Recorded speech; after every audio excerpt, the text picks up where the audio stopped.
tests on the salinity of the water, the temperature of the water, the turbidity, the depth, and also looking at the sediment below to see what type of sediment it is. And we learned that it's an anaerobic respiration that happens down there, and you can tell from the smell. It's a pretty cool day out here on the water.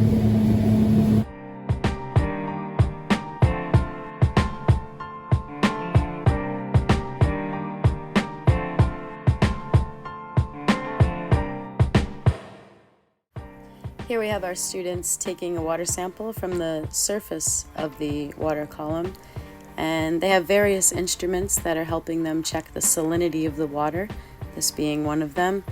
The salinity is how much salt is in the water.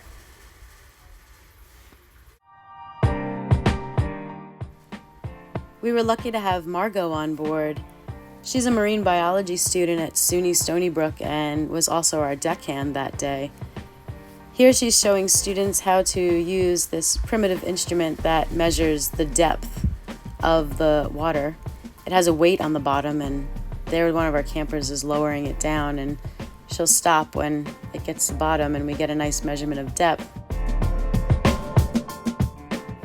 Here Margot is rigging up an instrument that is going to give us a water sample down towards the bottom of the water column. Here's our student throwing it in, and this is going to be interesting because then the students were able to compare the salinity and temperature of the surface water to the water down towards the bottom, and that gave us some nice, interesting comparative data.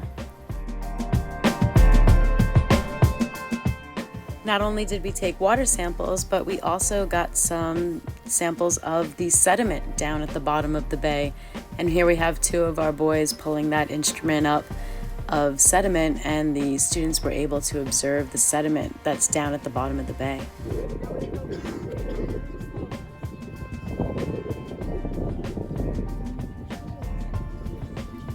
Here we have Margot showing one of our students how to deploy a troll net. She threw it out there, and we cruised around for about 10 minutes, and after 10 minutes, every single student worked together to bring that troll net back in.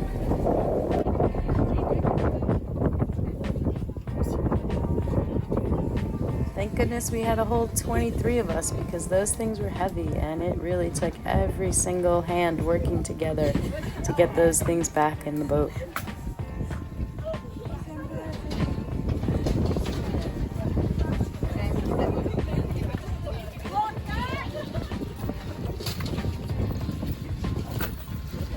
It was not easy getting that troll net back on the research vessel. The marine science campers worked pretty hard, put a lot of muscle power into it, but they did succeed.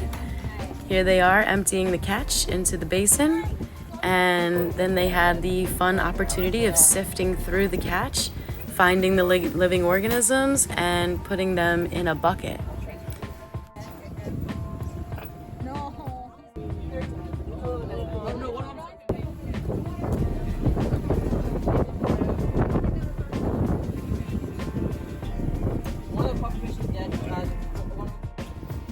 We then moved the organisms over into a touch tank that was on board the research vessel.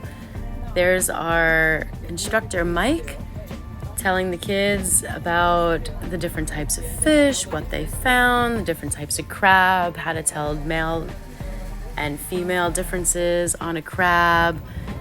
And we didn't just do one troll, we did two trolls. We threw out another one with the help of different students, and once again we had everybody on board pulling it in and poured those organisms into the touch tank as well. And at the end of the two catches we had quite an array of different things that the students were able to observe in depth. It was quite a fun time.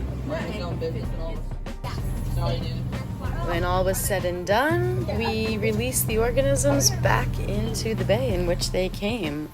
We also got to take a little sneak peek of the wet lab at SUNY Stony Brook, and that just looked really cool.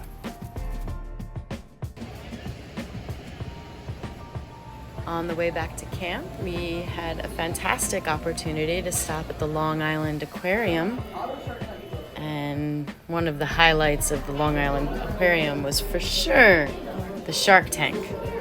Even though those guys are behind glass, it was still quite made your heart beat a little bit faster to see them swim that close past you. Out of the hole. Okay, I come out of the hole. We were lucky enough to arrive in time to see the seal show, and we also discovered that they had quite a fantastic room of butterflies.